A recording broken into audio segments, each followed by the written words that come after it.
We'll be talking about meeting the evolving federal workplace requirements. Nothing's changed over the past 2 years, right, Jamie? Yep. Not a thing. Not a thing has changed. All right. Well, we appreciate you guys joining us. With me, I have Jamie Jackson. He is the Vice President of Metro Office's Federal Division. Say hey, Jamie. How you doing? Glad to be here. Yep, it is good to be here. We want to welcome everybody. There's a ton of folks here at this interagency briefing. We've been kicking stuff back and forth with a couple of different folks today, and we appreciate you guys joining us today. It is, I can't call out everybody. There's a couple in there that was really interesting. The Institute of Museum and Library Services did not know about those. Been doing these a long time, been in the federal world, and the United States Access Board. Both of those were new. So we appreciate you guys joining us and deciding that this was worth the time. Hopefully we can make it worth your time. We're going to give you some introductions to Jamie and some briefing controls so that you guys can participate beyond just telling us what your favorite TV show was when you were a kid. We'll talk about federal initiatives that are going to be driving things and still drive things. Some of the challenges that we have post-pandemic, a lot of questions about that, and what that COVID impact has been and what it will be in the future. We'll be dialoguing with Q&A throughout this session, but we definitely want to make sure we include what you need answered. And if we don't know the answers, what are we going to do, Jamie? We'll get them. We'll get them for you. We'll put you in touch with somebody that does know. So we'll talk about recommended action steps, and there's some unique things about this session that we want to get some of your feedback from too. This will be the best briefing ever, Jamie. Phyllis says it lays out a sensible plan for flexible workspace options. Sensible, has to be sensible.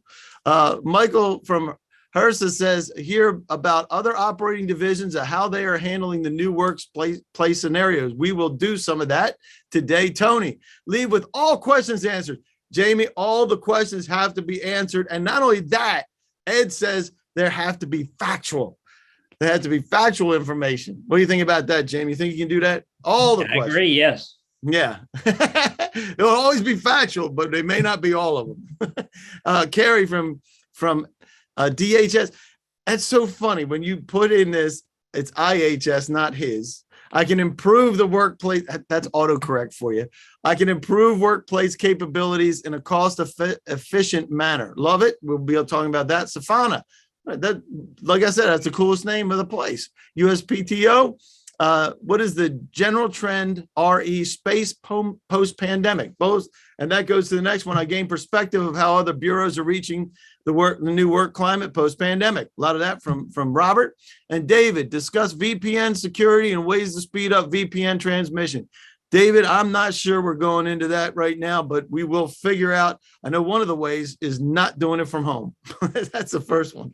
And then Terrence, examples and polls. We will be doing both of those. So we will meet that goal for sure for Terrence. And Lawrence from CSOSA, a diagram of the process will be given out. We will be doing that as well. So please address this. Deborah from DOI, ideal workplace configuration for hoteling. We'll talk a little bit about hoteling today. Stephanie from FMC, is there any information on how agencies decreases the footprint will affect multi-year contracts already been signed?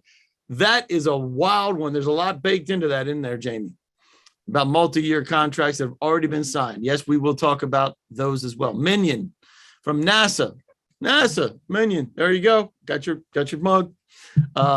Enable agencies to hire the best talent for the job, include diversity, equity, inclusion, no matter how they prefer to work. That is something that Chuck Hardy's been talking about for a while, right, Jamie? Yep. And Darlene, how can agencies be more supportive of flexible workspace requirements? Love that idea. We want to pass this on as well. Linda from EPA, is this anticipated to be rolled out across all federal agencies? That's a great question. We're working towards that exactly to be able to get you there. And James from Department of Justice, is there a method where agencies can scale up and down usage and still have dedicated space? That is a problem for a lot of agencies because you cannot share agency space with just anybody, right? And commercial companies. Fantastic. That is awesome. We'll do our best to answer all of those, won't we, Jamie? Yep. All right, so you will get the session docs. Terry will be posting those in right this minute, where you have access to the briefing presentation, all the co-working contracts and links, the FEMA white paper that we're going to be reviewing in a little bit. And before we start, I'm going to do this disclaimer that GSA makes us do, believe it or not, Jamie Jackson. This event is not affiliated or endorsed by GSA or any agency. It provides you to informational purposes only, if I could talk. And engagement by you, engagement government by personnel, is not an indication or endorsement to commitment to purchase from any vendor, including you. Sorry, Jamie, they're not obligated to do anything. And that's what enables us to have dialogue. We did this, I don't know, it was probably 8 or 9 years ago, and with GSA, and that's what we have. So briefing controls. If you don't know how Zoom works, not sure how that could possibly be, but if this is your first time, you can go up to the top and you can do side-by-side mode, and you can make this bigger or smaller or however you would like to see it. And you can participate throughout this. You can chat, you can raise your hand, you can send questions, and we'll do our best to answer those. And if you do that, do us a favor and put the questions in the Q&A. That way we can dialogue on those. If you want to share something else, all the docs are going to be in the chat. If there's anything else you'd like to share, put it there. And if there's something you don't want to share with everybody and you want to keep it under the radar, send it to jjackson@metrooffice.com and it will get to him. And that's 1 O in Metro Office. And speaking of polls, Terrence was asking about this. There is not a poll here. The polls are not showing up. So we're gonna fix that in just a minute while Jamie is cooking. But tell us why you decided to join us today. Is it because you're involved in the federal space requirements? Are you in HR? Let us know who you are, and you put that in the chat, and we'll make sure we'll incorporate that. But tell us why you're here today, and while you're doing that, Jamie, you're going to start talking about Metro Office. I'm going to make sure I figure out what the answer is with these polls. Well, thank you. And thank you, everybody, for joining us. We really appreciate it and hope to make this hour very substantive for you. Who we are is Metro Office is a woman-owned company. We've been in business for over 32 years in the Washington metropolitan area. We run about 8 business centers. But about 10 years ago, we decided to create a federal division. And over the last 10 years, we've done about $53 million in federal contracts for flexible workspace as a service, which we're going to discuss today. In addition, our partner is Court, and Court is the largest rental furniture company in the world. They've been with the GSA schedule for 25 years, and they're a part of Warren Buffett's Berkshire Hathaway suite of companies. So let me tell you why we're here. Next slide. Why we're here, Jamie. I was half distracted. Give me 1 second to get the rest of this back up here, and I'm gonna do my best. There you go. So I'll tell you why we're here. Tell us why we're here. Flexible workspace is why we're here. So why a flexible workspace? Well, we pulled out a couple of interesting quotes here. C.B. Richard Ellis, in their interview with commercial clients, the latter part of 2021, came with this statement: the need for agility has never been greater as workforce behaviors have been transformed during the pandemic and likely will never return to pre-pandemic norms.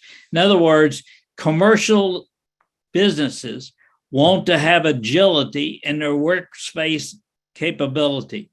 At the same time, a memo went out from the GSA, from OPM, and et cetera, that said every agency's long-term post-reentry workplace strategy should be informed by lessons learned during the pandemic and should provide as much flexibility as possible. So the government wants to get into as much flexibility in their workspace capability as possible. So that's why we're here, because it's one of the most important things being discussed in the marketplace. So why would agencies need flexibility? Well, here's just a spattering of issues that cause agencies to need flexibility. One would be that their mission changes over a period of time. It used to be agencies' missions stayed the same. Now it doesn't. Every few years, there's something different that they have to adjust to. You need to hire new talent. 30% of the government workforce is going to be retiring in the next 5 years. So you got to have the capability to hire new talent and the way the new talent wants to work. Swing space for expansion, reduction, or move to a different location. Many agencies are going to be trying to downsize. They're going to need swing space to get there. You want to create a project or a task force and taking people from different divisions and need a space for them to work for only 2 or 3 years. Reduction of real estate costs. It's going to be a very big initiative of the federal government. Yes, sir. Diversify your real estate assets. You'll have some in long-term, some in flexible space, just like a bond portfolio. And employee retention. In order to keep the best that you have, they want a different way to work. So all that adds up. The flexibility is needed by these agencies in their workspace portfolio. And some of that is being handled and being addressed by Chuck Hardy and his group. And he's been talking about this for years. I know it because we met with him, right? Right, Jamie? Many times, yes. Many times. So we've been talking about this for years, and COVID came along and kind of forced us into it, right? So all the things that he's talking about, past initiatives allow the government to operate, right? If telework was mandated, the distributed workforce really worked. It actually did work. You could distribute the workforce, and there's a lot of agencies that were fighting it before, and now it works.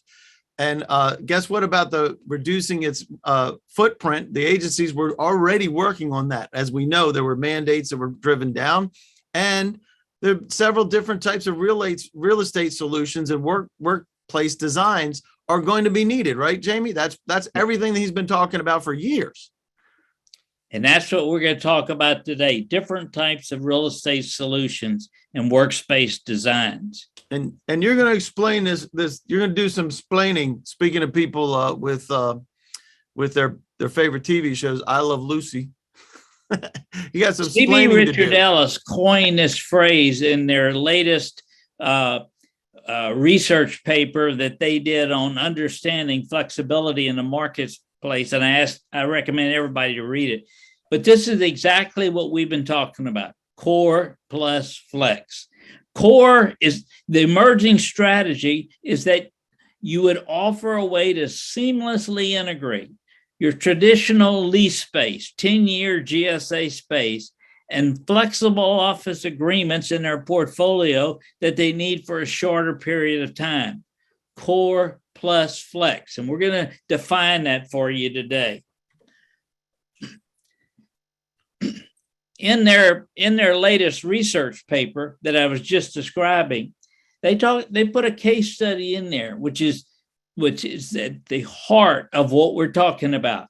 And they quoted a head of real estate for a major government contracting company. And they said the flexibility added one, speed to market. In other words, it enabled them to get a group up and running quickly so they can start working on the project or whatever it is they need. That it reduces the demand on internal capital resources. You don't have to go to your agency for any capital to do this. We put up the capital and the ability to grow or reduce our footprint. And we're going to show you solutions where you can go up and you're going to go down in the number of people. And they stated that this example, that this major government contractor reduced their cost of real estate by 15% by using core plus flex. Now that was in the C.B. Richard Ellis's paper. Now let's show you what we mean core plus flex. Let's try to define it. I love this picture that JLL, Jones Lang LaSalle, put in a paper that they put out in 2020. And it basically shows workspace liquidity or different types that you can build into your portfolio. First, on the left-hand side is traditional space, long-term space with limited flexibility. That's your core. You will always have a need for core. So the GSA will do your long-term real estate needs that you have. But on the right-hand side, it is the three most talked about solutions for liquidity, for flexibility. To the far right, work from home. And as Chuck Hardy was quoted a while ago, the government's been working from home for several years and it's worked. So that is a solution that will continue to be used in the government workspace. Also going along with that is co-working memberships, where you can have a membership and be able to go and use a co-working facility, or workplace on demand, where you can get individual desks for a week or an hour or a day or whatever you sign up for. Those two solutions are being resolved by the GSA IDIQ that they announced the latter part of last year. And if you don't have any information on the GSA IDIQ, we'd be happy to provide it to you. But the other two solutions in this workspace liquidity picture is what we want to show you today that most people are not aware of. And that's, can you have agency dedicated space where somebody literally bills out for you exactly what you need for exactly the term that you need? And that's what we're going to discuss today. And that meets what Chuck Hardy said: there will be different types of real estate solutions and workspace designs. This is one of them that is new to the government. We've been doing it for 10 years, but many agencies have not been using it. So this whole picture is core plus flex. Well, what is our solution? Our flexible workspace as a service is where a solution where we provide an agency with turnkey facilities, including furniture, utilities, communications, IT services, all related infrastructure, and full-time support staff under a services contract. So there's only one contract, and it's a services contract. And they can be scalable and applicable on 1 to 5 year term. That's our solution. That fits in that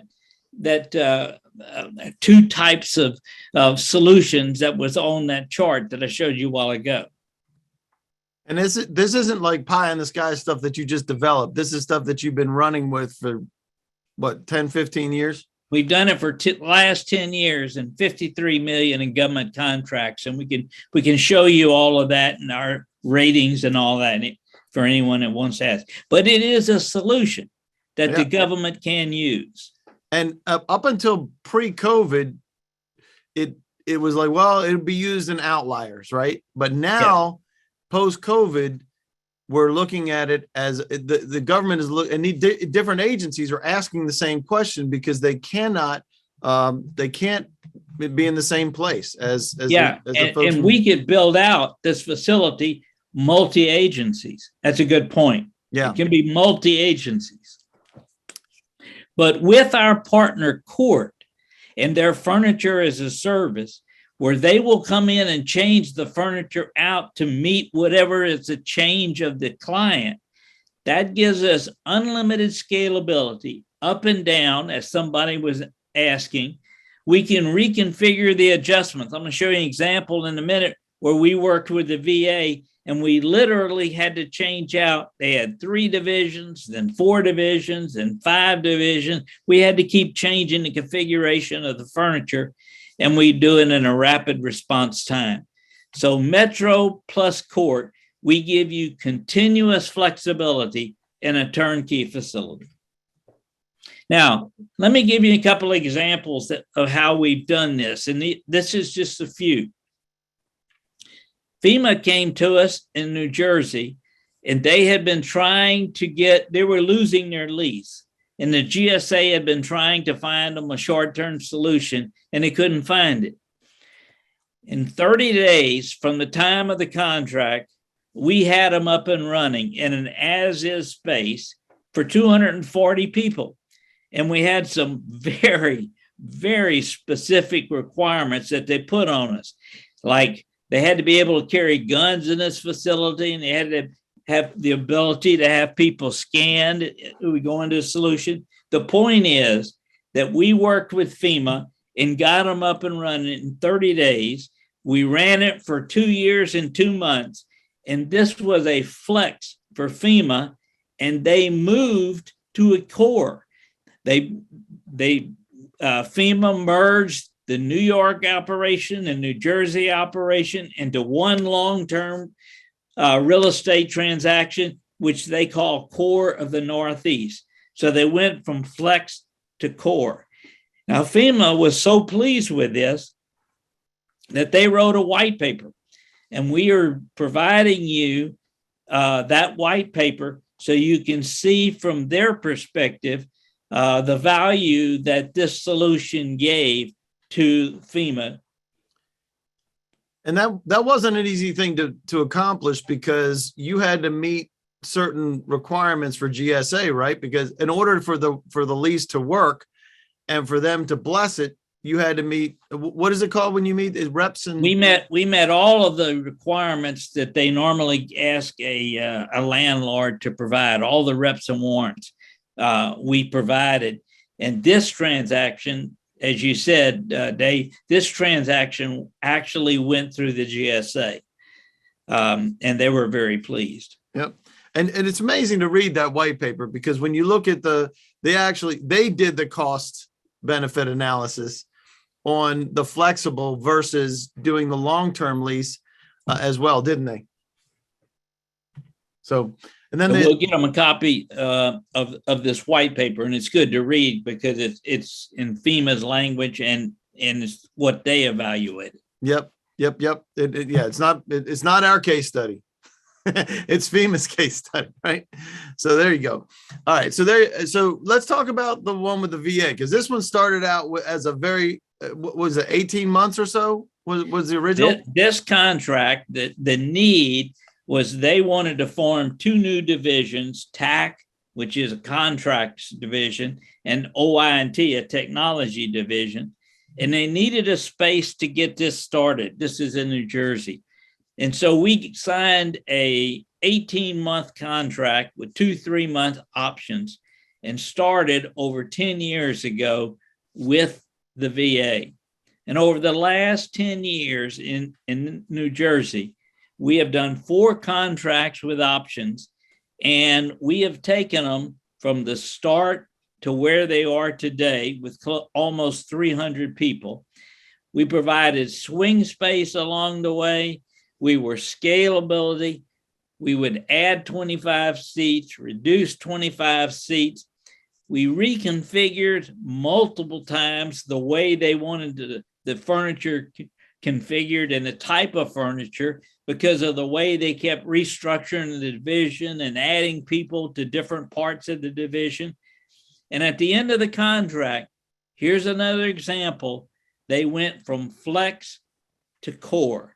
They now have signed a GSA lease over 10 years in the exact same building where we had them and we were running it for them in that space. So it's another great example of flexibility to core. We had them up and running in about 90 days, and as I said, it went 10 years, and we can deliver to you their evaluations of us. We took a few quotes from John Adamitis, who is the contracting officer the entire 10 years, of what he said in the last evaluation. But basically, he's saying that our solution worked for exactly what they wanted. And we can arrange for you to talk to Mr. Adamitis and get their perspective on how this solution worked for them. This was an ideal solution for the VA. It was the flex part of their operation, and now it's gone into the core part of their operation. And real quick, Christine is asking a question. Has this ever been done to benefit an organization who already leases a building under their own organization to use? Very similar to what we're just talking about right here. For example, the Patient Account Center leases a building from the VA hospital. Now that the majority of employees are telework, all that space is not needed. How would this process benefit in this type of situation? Exactly that. So what you would want to do is you want to talk with Jamie, and you would take a look at what looks like right now, and we're talking about this with Chuck as well, is either retooling what you have in place to be more beneficial, and or taking that if that's at the end of the lease term, is looking at how you can turn this into a flexible workspace condition where you can scale up, scale down. And by the way, what do you mean by scale up and scale down, Jamie? Does that mean if they have to change, we add 25 people, what does that do to the cost structure? Or if they go away, does it also goes up and down because you're paying per seat, right? That's right. And it gives them the ability, if they're hiring people, we can quickly set them up and not go through a normal government process in order to get more seats or more different types of desks. We've had clients that, they needed 14 offices, and then they come to us and tell us, we won't put 2 desks in an office, or we need X number of conference rooms, or we want you to be able to convert a conference room to where we can have a training room, etc. It's flexibility on what they need, because their needs may change during the term of the contract. And Patrick is right. All VA entities should first speak with the Office of Real Property. But I will say this, not all of the folks that are responsible for the Office of Real Property even know that this exists. And that's why we're putting it out there, that VA's using it. They've used it.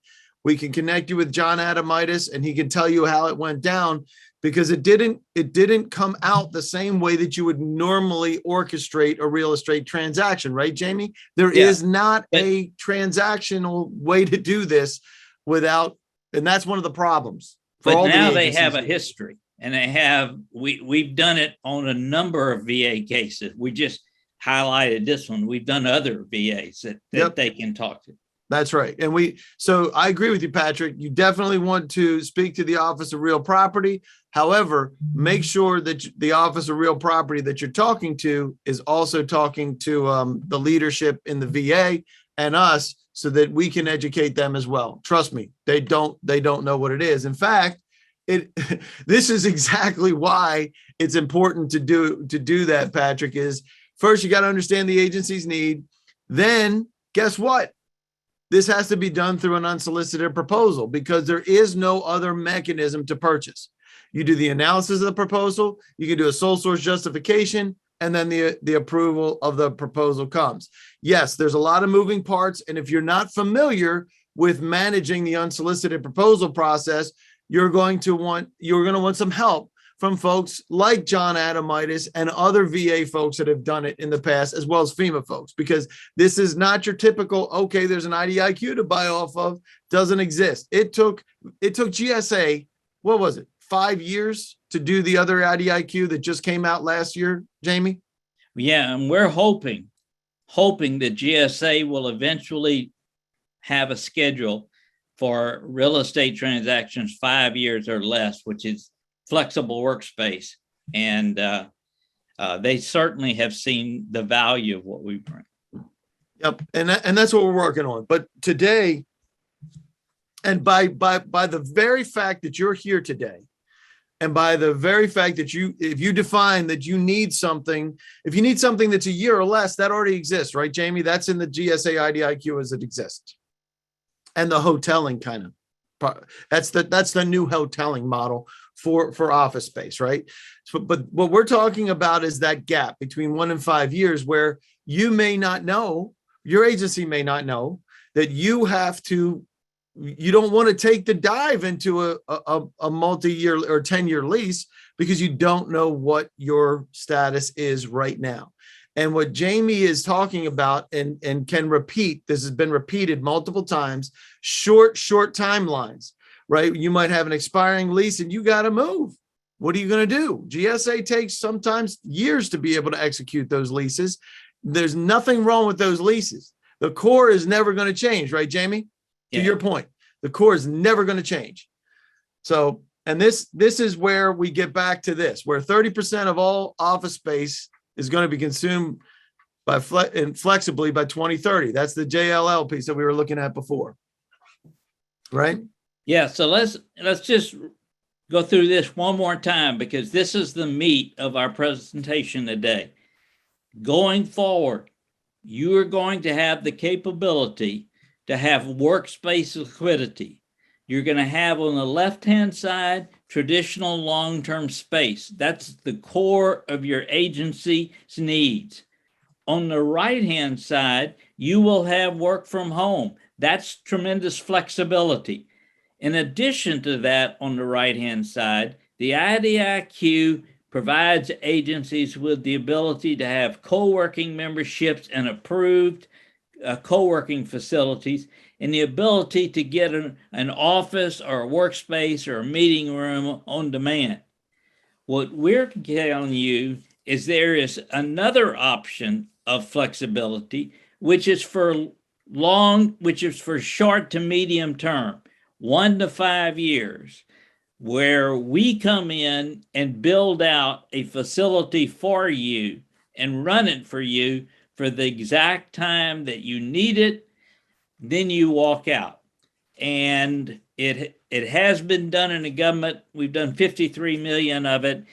And so what you're going to find going forward is a combination of core plus flex. And when you get to flex, you can choose or you can actually combine a number of these opportunities.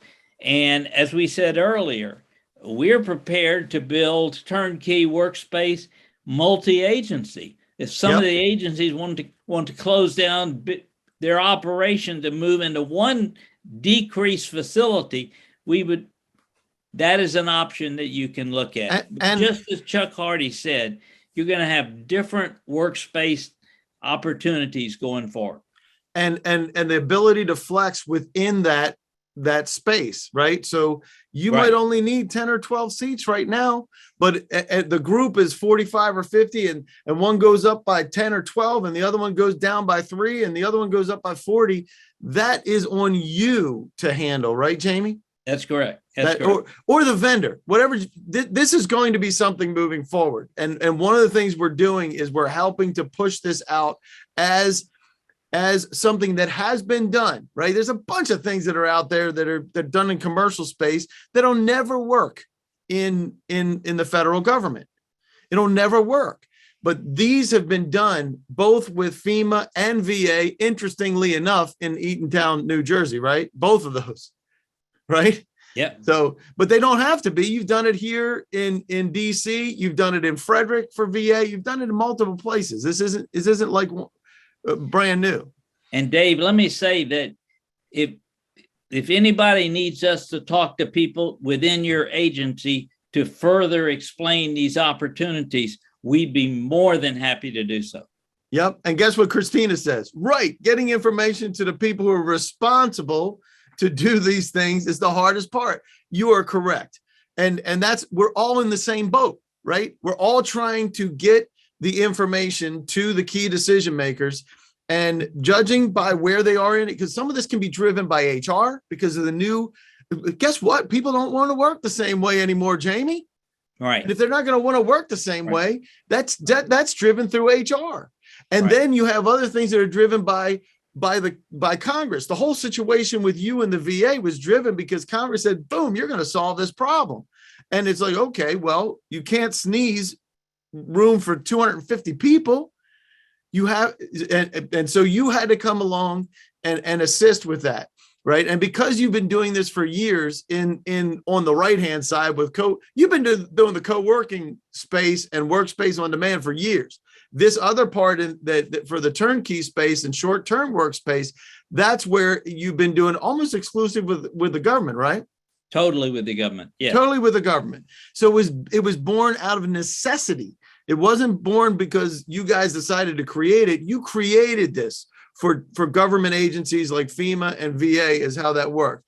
And Christopher has something here. He says, Workspace as a service is a data challenge, but there is use of space, but no real property interest since it's a service. Correct. Question, is it always brokered through GSA, right? No, it's not always brokered through GSA, because it is done in coordination. At least you've done it in coordination with GSA, but the VA was actually done outside of GSA to start. Isn't that right? It started as an IDIQ contract, correct. And later on, it went to a sole source justification concepts. Right.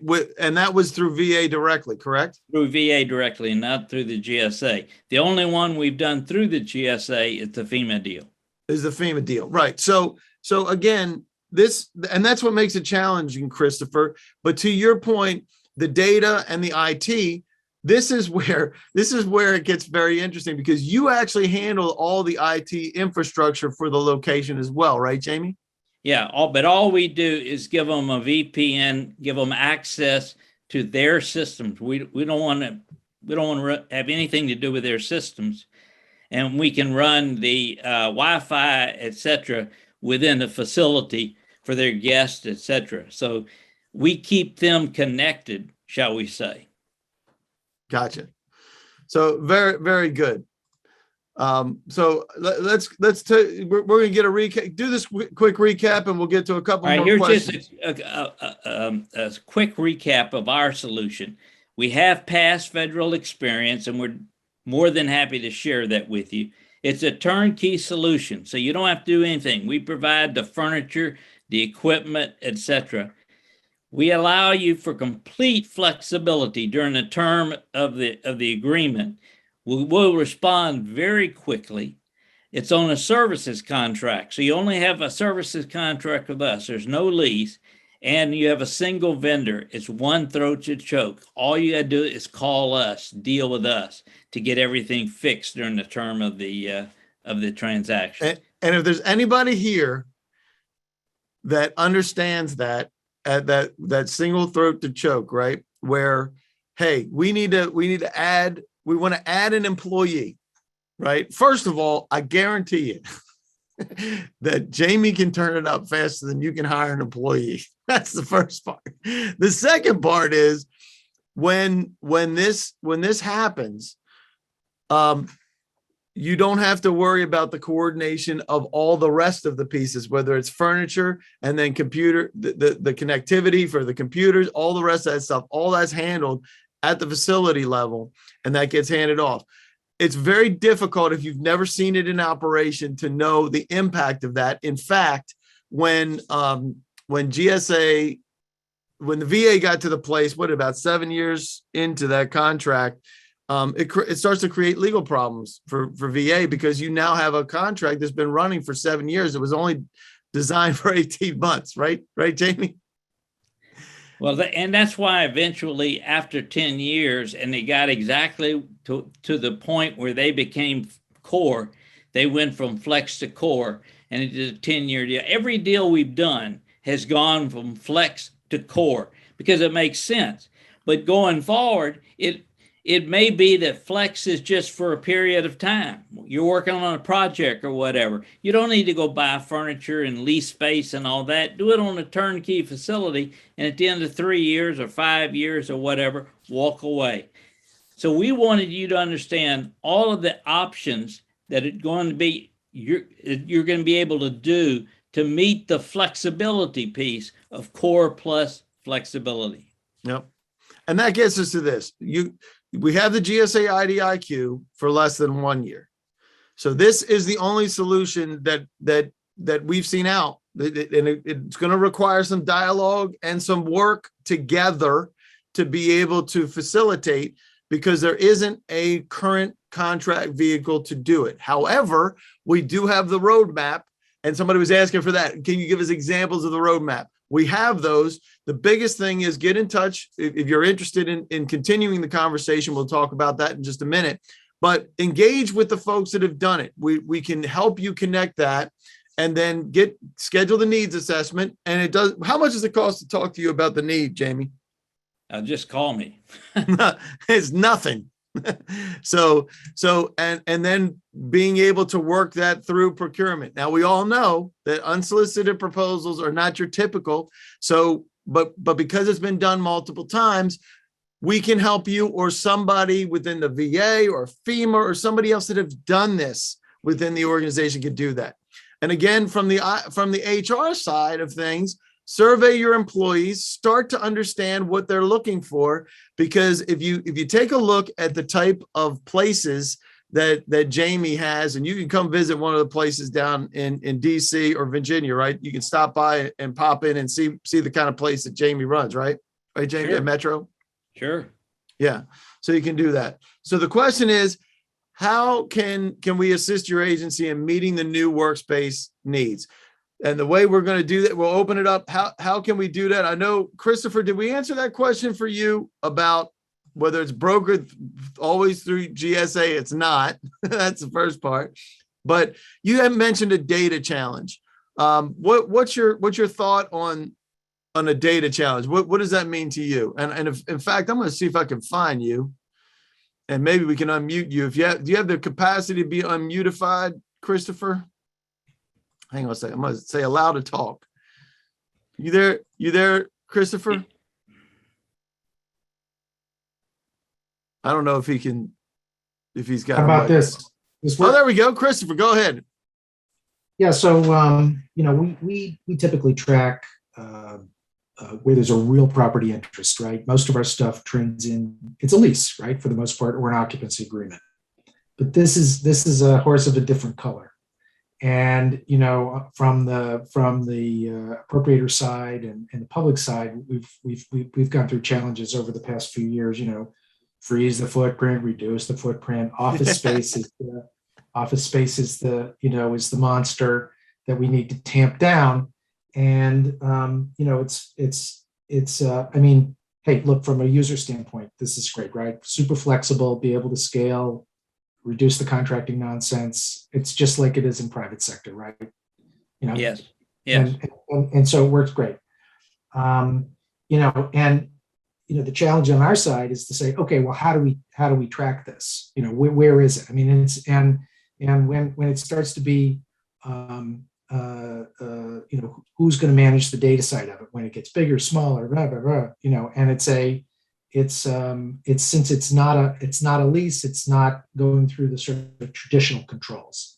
And so, that's our challenge, right? I mean, it seems like this thing meets the needs for things if it's shifting or growing or needs to adapt. But at the same time, we need to be classing office space just like we do with our leased and GSA space. Positively. What do we have? And so, it's not like it's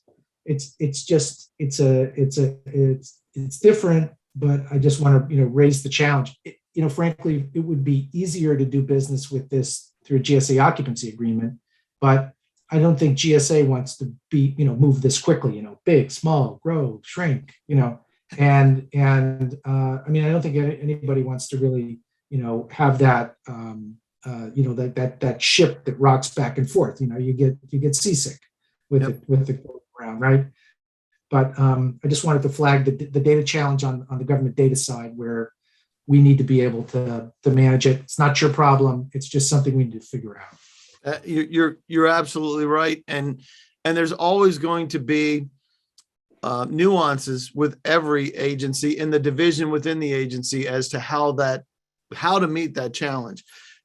I really highly encourage you, if you would, to take a look at the FEMA white paper, because it details some of the challenge and how they dealt with the challenges. Not that it's going to be exactly the same for you, but at least other folks have addressed some of the components of that challenge, and come up and come up with what the answers could be, because that's what this is all about. It's not, hey, there's no utopias, right? There's no way to bippity boppity boo this thing either, right? Exactly. So I'll take a look at that. Where's the is it included in the materials? Yeah, it's in the materials, and in fact, Terry, if you can pop that in again, where to grab those materials, it'll be in there. Great. Hey, thanks. Perfect. Awesome. Thank you so much.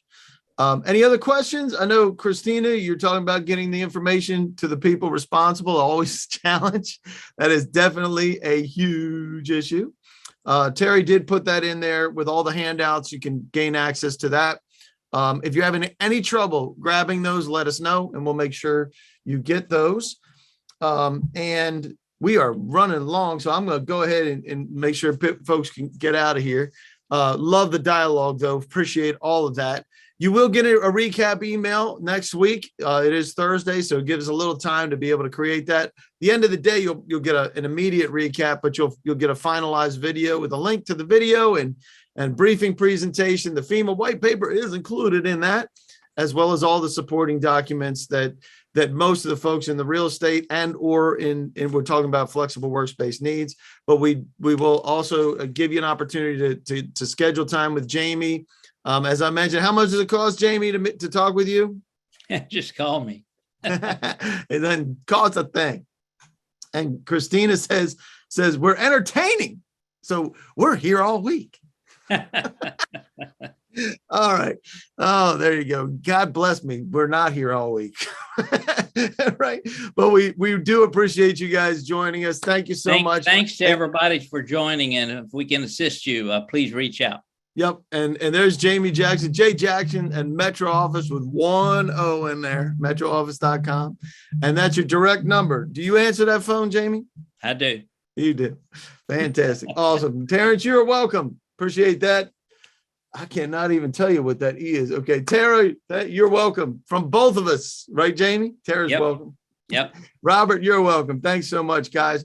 We'll see you next time. Let us know if there's anything else we can do for you in any front. All right, guys. Thanks so much. We'll see you guys.